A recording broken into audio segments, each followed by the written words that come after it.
Assalamualaikum warahmatullahi wabarakatuh. Jumpa lagi dengan saya, Bu Eni. Kali ini kita akan belajar tentang sejarah uang untuk perkembangan sistem transaksi. Jadi begini, pada mulanya kehidupan manusia itu sangat sederhana. Artinya, untuk memenuhi kebutuhannya, manusia bisa menangkap ikan, berburu hewan, ataupun memetik buah-buahan yang mungkin sudah terdapat di sekitar tempat tinggalnya. Ya. Dengan demikian, dengan semakin bertambahnya populasi manusia, semakin lama kebutuhannya menjadi semakin kompleks jenis dan jumlahnya. Sehingga tidak mungkin seseorang dapat memenuhi kebutuhan hidupnya sendiri. Tiap orang merasa membutuhkan barang-barang hasil usaha orang lain. Karena manusia itu kan tercipta sebagai makhluk sosial. Nah, karena itu sistem pertukaran barang dan jasa sangat diperlukan guna mempermudah proses pemenuhan kebutuhan hidup. Perkembangan sistem transaksi ini terus berkembang sampai hari ini. Perkembangan itu diawali dengan sistem tukar-menukar. Jadi sistem sebelum barter, ya. Jadi kalau sebelum barter itu manusia itu memenuhi kebutuhannya sendiri, ya, sebelum barter itu. Nah, lalu sistem barter, terus sistem uang emas dan perak, terus dilanjut dengan sistem kertas, dan pada sekarang ini tidak hanya uang kertas, tapi juga uang virtual atau uang digital, ya, sesuai dengan tuntutan kebutuhan manusia. Masa sebelum barter. Pada masa sebelum barter itu manusia memenuhi kebutuhannya dengan kemampuannya sendiri atau secara individu. Jadi mereka bergantung dengan alam. Pada zaman ini, manusia belum menjadi makhluk sosial, sehingga tidak membutuhkan orang lain untuk memenuhi kebutuhannya sendiri. Jadi, semua alat kebutuhan itu dihasilkan sendiri sesuai dengan kebutuhan dan keinginannya, sehingga manusia itu bertindak sebagai produsen sekaligus juga sebagai konsumen. Nah, pada sistem barter ini, pengertian barter sendiri itu merupakan sistem transaksi pertama kali yang digunakan manusia.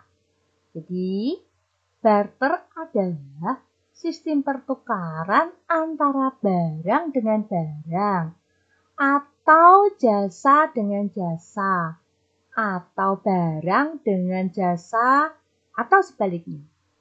Namun, dalam perjalanannya terdapat beberapa kendala. Yang pertama, sulitnya untuk menyamakan keinginan atas barang atau jasa yang ditukarkan. Jika kita ingin menukarkan gandum dengan daging, terkadang pemilik daging itu tidak mempunyai keinginan atas gandum yang kita miliki. Yang kedua, sulit menentukan kadar nilai barang yang kita tukarkan. Karena ada perbedaan jenisnya. Yang ketiga, sulit untuk menyimpan komoditas yang kita miliki sampai kita menemukan orang yang menginginkan atas komoditas tersebut. Nah, biasanya barang tersebut rusak sebelum keinginan terrealisasi.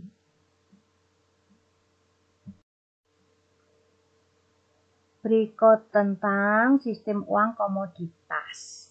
Ya. Uang komoditas itu dipandang sebagai bentuk paling lama juga.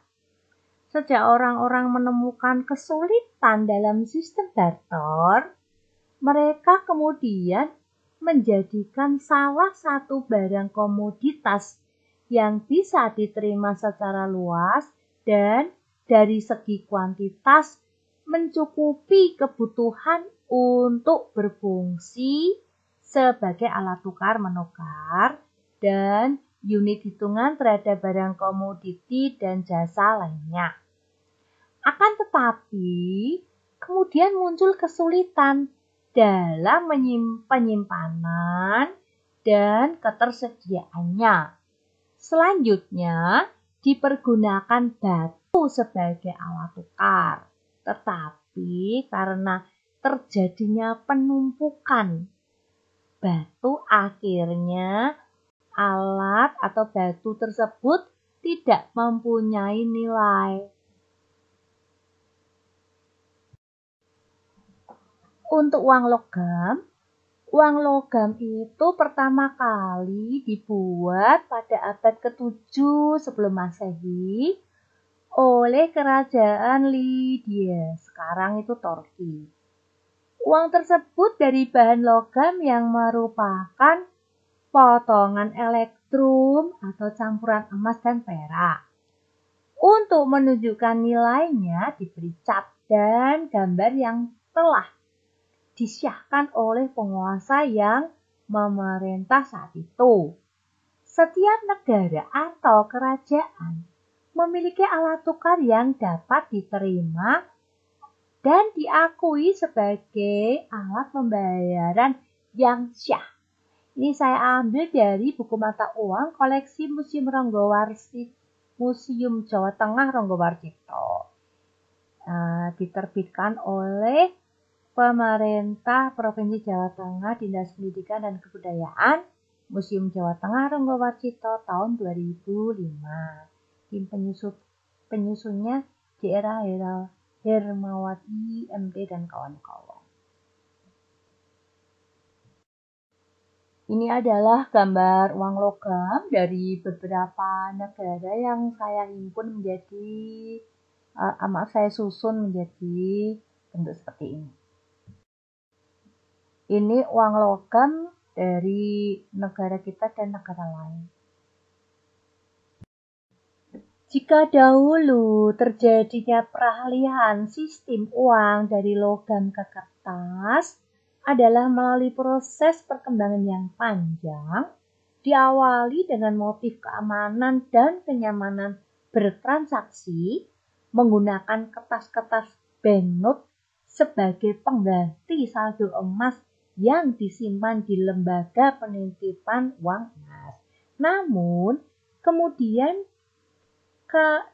keamanan itu sirna. Atau maksudnya, kemudahan dan keamanan itu sirna. Ketika kemudian kertas-kertas itu menjadi uang dalam arti yang sesungguhnya secara hukum menggantikan posisi uang logam.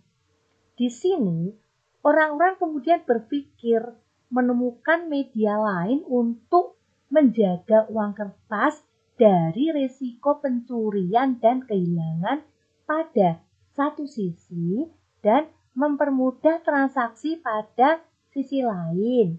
Maka muncullah cek, kartu ATM, kartu debit, kartu kredit, bahkan sekarang ada virtual atau uang digital dan sebagainya.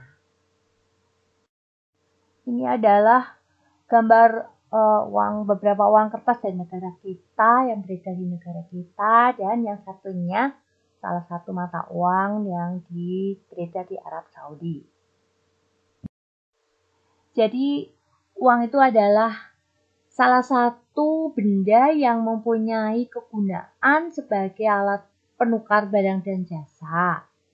Di satu sisi, uang mempunyai kegunaan sebagai bukti sejarah yang berharga. Karena apa yang tersirat di dalamnya berisi pengungkapan situasi pada zamannya. Nah, dalam perkembangannya dari masa ke masa, ternyata mata uang mempunyai daya tarik tersendiri, baik sebagai objek penelitian maupun sebagai koleksi. Semoga bermanfaat. Terima kasih sudah menonton. Jangan lupa subscribe, like, and share, and comment ya. Terima kasih. Wassalamualaikum warahmatullahi wabarakatuh.